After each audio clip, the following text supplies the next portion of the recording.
দর্শক এই মুহূর্তে কমলাপুর রেল স্টেশন থেকে সরাসরি যুক্ত হচ্ছেন সহকর্মী আশিকুল আলম। আশিক জানাবেন যে ঈদ যাত্রায় কমলাপুর রেল স্টেশনে কি পরিস্থিতি দেখছেন এবং যাত্রীরা কি বলছে?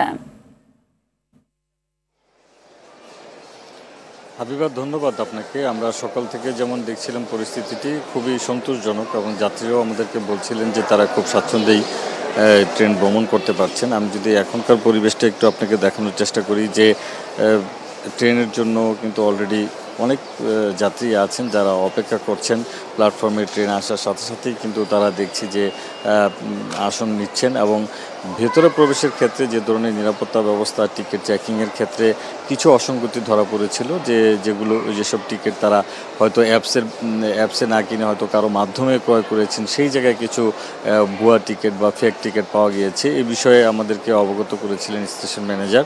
তিনি যেমনটা বলছিলেন যে রেল সেবা অ্যাপস থেকেই যাতে সাধারণ মানুষ যারা টিকিট কিনেন, যাত্রীরা টিকিট কিনেন, তারা যেন অন্য কোনো জায়গা থেকে টিকিট না কিনেন, এটি ব্যাপারে কিন্তু সতর্ক করছিলেন। এছাড়া আমরা যেমনটা দেখেছি যে আইনশৃঙ্খলা রক্ষাকারী বাহিনীর সদস্য যারা রয়েছেন তারা কিন্তু সার্বক্ষণিকভাবে পুরো এই কমলাপুর স্টেশনের ভেতর এবং বাইরে সার্বক্ষণিক মনিটরিং করছেন। ওইরকম কোনো অপ্রীতিকর ঘটনা এখনও পর্যন্ত ঘটেনি এবং সকালে আমরা যেমনটা দেখেছি এখানে রেল সচিব এবং রেলের যিনি মহাপরিচালক তারা এসেছিলেন এবং পুরো স্টেশন তারা পরিদর্শন করেছিলেন। সেই সময় কিন্তু তেমন কোনো অসঙ্গতি বা অভিযোগের কথা কেউ তাদেরকে জানাননি এবং সেরকমটাই স্বস্তিটাই আমরা দেখছি।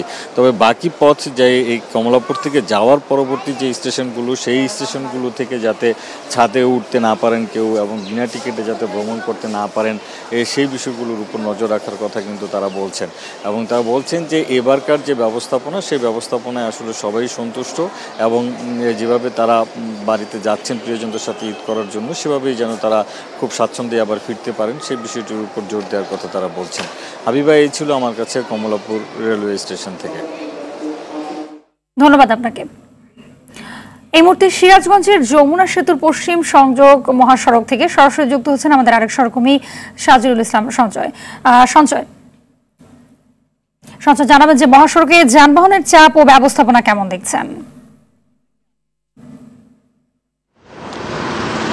হাবিবা, আপনি যেমনটি বলছিলেন, ঈদ যাত্রায় কিন্তু উত্তর এবং দক্ষিণাঞ্চলের জনসাধারণ যারা রাজধানীতে কর্মজীবী হিসেবে কাজ করে তারা কিন্তু এই পরিবারের সাথে ঈদ আনন্দ উপভোগের জন্য বাড়ি ফিরছেন, যার ফলে কিন্তু গত 3-4 দিন যাবতীয় আমরা দেখছি যে সিরাজগঞ্জের যমুনা সেতু পশ্চিম সংযোগ মহাসড়কে যানবাহনের তীব্র চাপ রয়েছে। আজকেও কিন্তু সেই চাপ অব্যাহত রয়েছে। আমি যদি আপনাদেরকে একটু দেখাই যে এই মহাসড়কটিতে কিন্তু যানবাহনের তীব্র চাপ আজকে সকাল থেকেই আমরা দেখতে পাচ্ছি। আজকে কিন্তু আরেকটি বিষয় যে গণপরিবহনের পাশাপাশি ট্রাক, কাভার্ড ভ্যান, পিকআপ, ব্যক্তিগত যানবাহনের পাশাপাশি মোটরসাইকেলেও কিন্তু মানুষ ঘরে ফিরছেন। বিশেষ করে আজকে আমরা সড়ক সংশ্লিষ্ট যারা রয়েছেন তাদের সাথে কথা বলে যেমনটি জানতে পেরেছি, আজকেও কিন্তু এই মহাসড়কের কোথাও যানজট কিংবা ধীরগতির কোনো খবর কিন্তু আমাদের কাছে নেই। আজকেও কিন্তু আসলে বলা চলে যে এই মহাসড়কটিতে স্বস্তির ঈদযাত্রায়